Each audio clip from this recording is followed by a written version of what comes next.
मराठीमध्ये आपल्या सगळ्यांचं स्वागत। मी निखिला। आज आपण भेटणार आहोत भाजपचे नवनिर्वाचित प्रदेशाध्यक्ष रवींद्र चव्हाण सर यांना। रवींद्र चव्हाण जी, स्वागत तुमचं TV9 मध्ये आणि खूप खूप अभिनंदन। एक सामान्य कार्यकर्ता, एक संघाचा कार्यकर्ता, ते आज भाजप सारख्या मोठ्या पक्षाचे प्रदेश अध्यक्ष। नवी जबाबदारी आहे। खरं तर प्रदेशाध्यक्ष म्हणजे संघटना मजबूत करणं, यासाठी सगळ्यात आधी लागते ती म्हणजे जिभेवर साखर आणि डोक्यावर बर्फ। रवींद्र चव्हाणांना आम्ही जे पाहिले तर ते आता हे कसं जमवतायत? खरं तर रामभाऊ मागींनी असं म्हटलंय की कार्यकर्ता कसा असावा, तर तो जिभेवरती साखर, डोक्यावरती बर्फ आणि पायाला भिंगरी।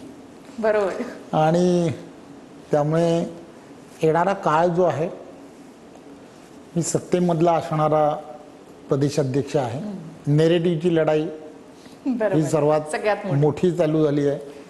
त्यामुळे कोण कधी कोणता नेरेटिव्ह सेट करेल हे सांगता येत नाही। त्यामुळे या सगळ्यामध्ये एक पॉझिटिव्हली जनहिताचा असणारा नेरेटिव्ह हा सातत्याने सामान्य लोकांपर्यंत पोहोचवणं हे गरजेचं आहे। बरं, नरेटिव्हचा विषय काढला। मी खरं तर पुढचा मुद्दा घेणार होते, पण तुम्ही नरेटिव्हचा विषय काढला म्हणून म्हणते की 10 वाजलेत। तुम्हाला 10च्या भोंग्याची फार भीती वाटते? नाही, तो 9चा आहे माझं असं म्हणणं। नाही, आता 10ला झालाय। 10ला झालाय, ठीक आहे।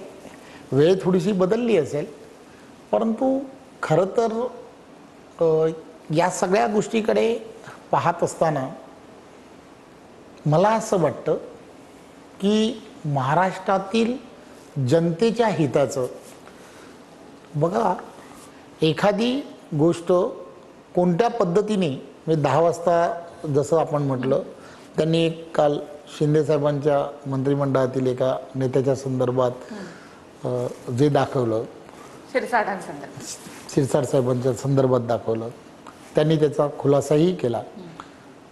आता हे दाखवणं योग्य की छत्रपती शिवाजी महाराजांचे असणारे 12 गड किल्ल्यांच्या युनेस्कोमध्ये झालेली त्यांची निवड, हे दाखवणं योग्य, हे आपण ठरवलं पाहिजे।